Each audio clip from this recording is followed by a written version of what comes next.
রাম রাম বন্ধুরা, নমস্কার। আশা করছি তোমরা সবাই খুব ভালো আছো। বন্ধুরা, 2025 সালে ইন্ডিয়া পোস্ট অফিস জিডিএস এর তরফ থেকে আবারও একটা নতুন নিয়োগ জারি হচ্ছে। এই নিয়োগটা জারি হতে চলেছে আগামী জুলাই মাসে। জুলাই মাসের কোন তারিখ থেকে ফর্মটা আবেদন হবে এই বিষয়টা তো তোমাদেরকে স্পষ্ট বলেই দেবো। এর সাথে এইবার যে নতুন নিয়োগ হবে জিডিএসে, সেই নিয়োগে কি কি পরিবর্তন তোমাদের করা হচ্ছে দেখো। যারা এইবার নতুন নিয়োগে আবেদন করেছিলে জানুয়ারি মাসে, যারা এখনও প্রথম লিস্টে বা দ্বিতীয় লিস্টে চান্স পাওনি, অপেক্ষা করছো পরবর্তী জিডিএসের নিয়োগ কবে আসবে, তোমাদের জন্য এটা বিশেষ সুযোগ। কারণ জিডিএস বছরে 2বার রিক্রুটমেন্ট করে। এইবারের যে দ্বিতীয় রিক্রুটমেন্ট সেটা জুলাই মাস থেকে ফর্মটা আবেদন হবে। কোন ডেটে আবেদন হবে সেটা তো বলবো, সাথে সাথে সমস্ত তথ্য একেবারে স্টেপ বাই স্টেপ প্রশ্ন ক্লিয়ার করে দেবো। কারণ এইবার হালকা ফুলকা কিছু তোমাদের পরিবর্তন হতে চলেছে। কি কি পরিবর্তন সেগুলো তোমাদেরকে ক্লিয়ার করে বলবো। পুরো ভিডিওটা দেখো, হাত জোড় করে অনুরোধ সম্পূর্ণ ভিডিও দেখো, তবেই তোমরা সম্পূর্ণ তথ্যটা নিতে পারবে। তো দেখো বন্ধুরা, India post office GDS new recruitment 2025, এই যে পোস্ট অফিস এখানে যে প্রতি বছর নিয়োগটা জারি করে, যেখানে তোমাদের আলাদা আলাদা 3 প্রকারের পোস্ট থাকে, তোমরা সকলে জানো। থাকে বিপিএম ব্রাঞ্চ পোস্টমাস্টার, এবিপিএম অর্থাৎ অ্যাসিস্ট্যান্ট ব্রাঞ্চ পোস্টমাস্টার, আর থাকে তোমাদের জিডিএস মানে গ্রামীণ ডাকসেবক। এই 3টে পোস্টের যে কাজ, সেই কাজ তো থাকছেই, সাথে সাথে এদের ওপর কিন্তু আরও একটা কাজের দায়িত্ব পড়তে চলেছে। মানে স্পষ্ট কথায় যদি বলি, তোমাদের এইবারের নতুন নিয়োগ যেটা আসবে সেখানে তোমরা জব প্রোফাইলে একটু পরিবর্তন দেখতে পাবে। দেখো, এখানে যে বিপিএম পোস্টে থাকে অর্থাৎ ব্রাঞ্চ পোস্ট মাস্টার, এর কাজ কি? এর কাজ হচ্ছে পোস্ট অফিসের যে ব্রাঞ্চগুলো হয় সেখানে অফিসিয়ালিভাবে একেবারে থেকে কাজ করা। এদের কিন্তু কোনো প্রকার আউটডোর ডিউটি হয় না, যেটাকে ফিল্ড ওয়ার্ক বলে। ফিল্ড ওয়ার্ক হয় না, এরা বসে থেকে সমস্ত প্রকার কাজ করে। যেসব কাজগুলো হয় অনলাইনের মাধ্যমে, সমস্ত কিছু যেগুলো হয় ব্রাঞ্চে, সেই কাজগুলো কে হ্যান্ডেল করে না? বিপিএম। কিন্তু এই যে বিপিএম, এর ওপর আরেকটা দায়িত্বভার পড়তে চলেছে এইবার থেকে। সেটা কি জানো? সেটা হচ্ছে ইন্ডিয়া পোস্ট পেমেন্ট ব্যাংকের দায়িত্ব। ইন্ডিয়া যে পোস্ট পেমেন্ট ব্যাংক, এটা তোমরা কম বেশি সকলেই শুনেছো। এই যে পেমেন্ট ব্যাংক, এই ব্যাংকের এখন থেকে অ্যাকাউন্ট মানে ক্রিয়েট করা, যেটাকে বলা হয় অ্যাকাউন্ট ওপেনিং, এই সমস্ত যে কাজগুলো হয় সেগুলো এইবার থেকে বিপিএমকে দায়িত্ব দেওয়া হবে। বিপিএমের কাজ কিন্তু নিজের যে ব্রাঞ্চ সেটা তো করছেই, সাথে সাথে পোস্ট পেমেন্ট ব্যাংকের যে কাজ তার দায়িত্ব করতে হবে। মানে সোজা কথায় জব প্রোফাইলে একটা পরিবর্তন। এবিপিএমের কাজ কি? এবিপিএম তোমরা সকলেই জানো, অ্যাসিস্ট্যান্ট ব্রাঞ্চ পোস্টমাস্টার। অ্যাসিস্ট্যান্ট মানে ব্রাঞ্চ পোস্টমাস্টারের যে অ্যাসিস্ট্যান্ট হয়, মানে ব্রাঞ্চ পোস্টমাস্টারের যে কাজ সেগুলো তাদেরকে অ্যাসিস্ট্যান্ট হিসেবে করতে হবে যদি সে সেখানে উপস্থিত না থাকে। এছাড়াও অ্যাসিস্ট্যান্ট ব্রাঞ্চ পোস্টমাস্টারের ফিল্ড ওয়ার্কও থাকে, যেমন বাড়িতে বাড়িতে গিয়ে চিঠি পৌঁছে দিয়ে আসা, নিত্য নতুন যে স্কিম সেগুলোর প্রচার করা, গ্রামবাসী বা এলাকাবাসীর কাছে সেগুলোকে গিয়ে তথ্য পৌঁছে দেওয়া, এই সমস্ত কাজ কিন্তু এবিপিএমের হয়।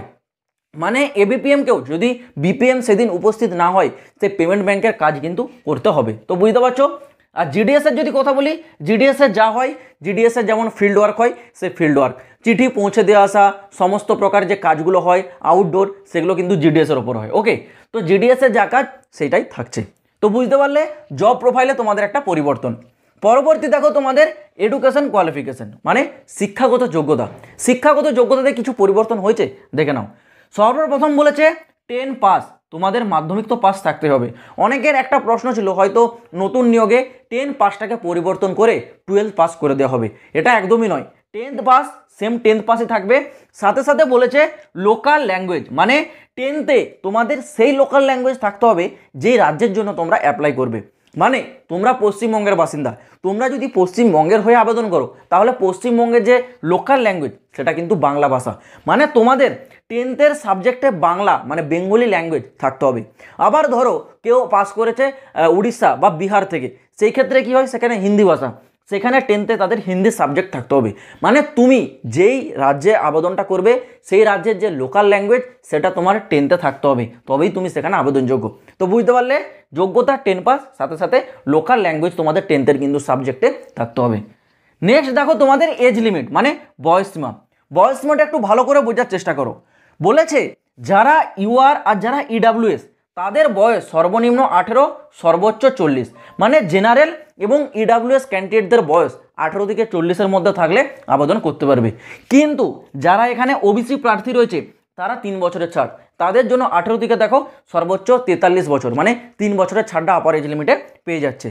নেক্সট বলেছে যারা এসসি এসটি প্রার্থী তারা তো আপার এজ লিমিটে 5 বছরের ছাড়, তাদের জন্য 18 থেকে 45 বছর বয়স কিন্তু হয়ে যাচ্ছে, বুঝতে পারছো।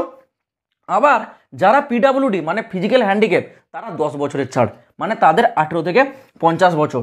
কিন্তু সে যদি পিডাব্লিউডি ক্যাটাগরির ওবিসি হয় তাহলে পিডাব্লিউডির তো 10 বছরের ছাড়টা পাবেই, সাথে সাথে ওবিসির যে 3 বছর সেটাও সেখানে অ্যাডিশনাল পেয়ে যাবে, মানে সেখানে কিন্তু সে 53 বছর এক্সট্রা রিল্যাক্সেশন পাবে। আবার কেউ যদি পিডাব্লিউডি হয় তার যদি ক্যাটাগরি এসসি বা এসটি হয় তাহলে এসসি এসটির যে 5 বছর সেটাও আবার সে এখানে পেয়ে যাবে, মানে তখন সে কিন্তু 50-এর জায়গায় সে কিন্তু 55 বছর কিন্তু ছাড়টা পাবে। তো বুঝতে পারছো, এই হচ্ছে তোমাদের এজ রিল্যাক্সেশন। নেক্সট আসছে তোমাদের স্যালারি মানে বেতন, বেতন মূল্য কত টাকা দেওয়া হবে দেখে রাখো। বেতন মূল্য যেটা বলেছে বিপিএম এর ক্ষেত্রে কত 12,000 টাকা সর্বনিম্ন, সর্বোচ্চ বলেছে 29,380 টাকা। আর তোমরা একটা জিনিস সবাই ভালো করে ইতিমধ্যে অলরেডি মানে জেনে গেছো বিষয়টা, যে জিডিএস এর যে স্যালারি সেটা থাকে টিআরসি এর উপর ভিত্তি করে। টিআরসি এর অর্থ কি না টাইম রিলেটেড কন্টিনিউটি অ্যালাউন্সেস।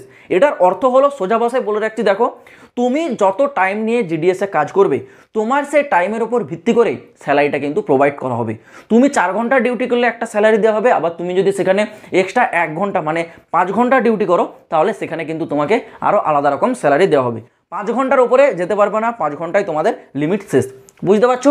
তো সেই ক্ষেত্রে যে স্যালারি বিপিএম মানে ব্রাঞ্চ পোস্টমাস্টারের ক্ষেত্রে 12,000 টাকা সর্বনিম্ন, সর্বোচ্চ 29,380 টাকা।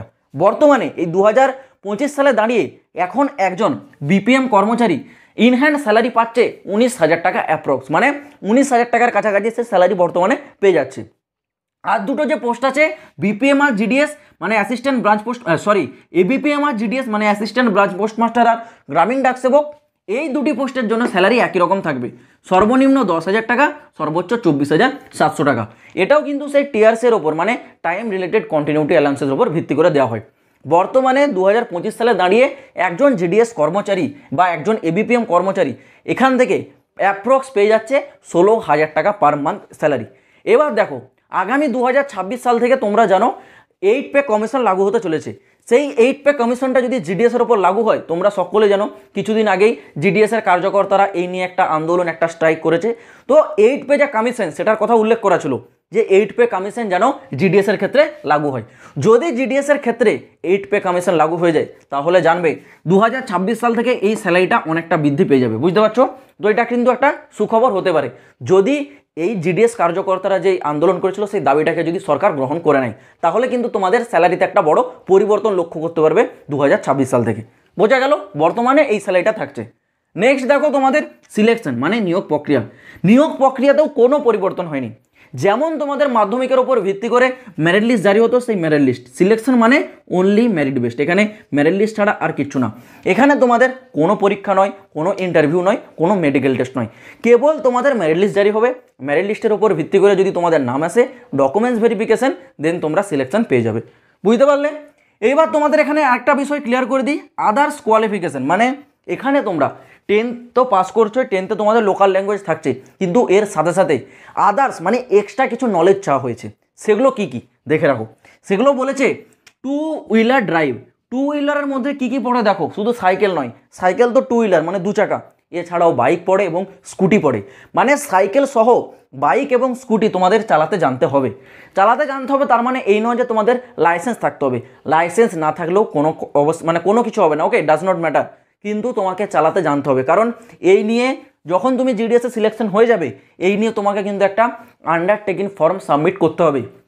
যারা এই বর্তমানে যে রিক্রুটমেন্টটা চলছে এখানে যারা নিয়োগ হচ্ছে তারা কিন্তু অলরেডি জানে, তাদেরকে এই ফর্মগুলো সাবমিট করতে হয়েছে, ওকে, মানে আন্ডারটেকিং ফর্ম।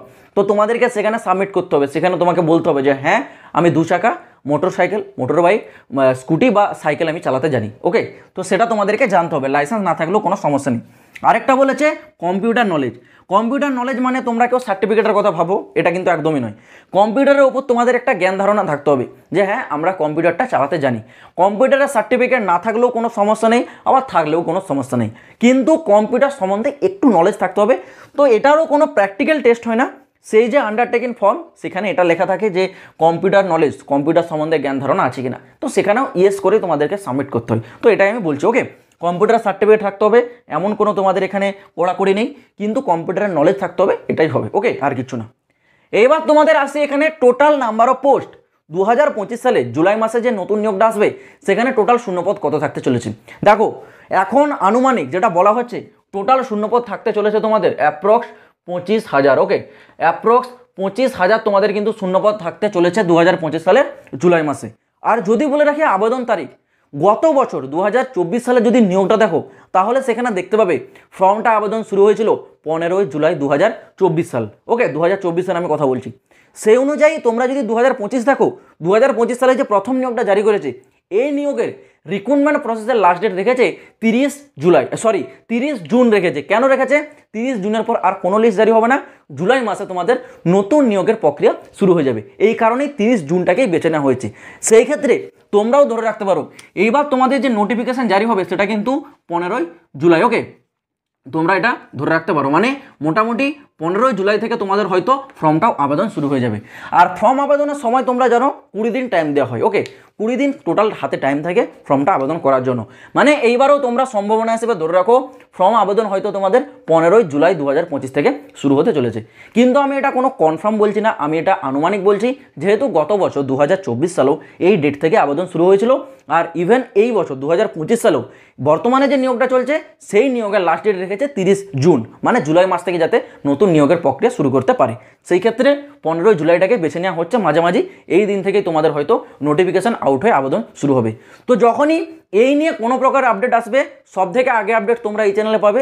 যদি তোমরা চ্যানেলে নতুন হয়ে থাকো চ্যানেলটাকে সাবস্ক্রাইব করে রেখে চ্যানেলটার সাথে যুক্ত থাকো এইরকমই প্রতিটি লেটেস্ট আপডেট সব থেকে আগে পাওয়ার জন্য। তো চলো বন্ধুরা, দেখা হবে আবার পরের ভিডিওতে নতুন কোনো আপডেটের সাথে। জয় হিন্দ, বন্দে মাতরম।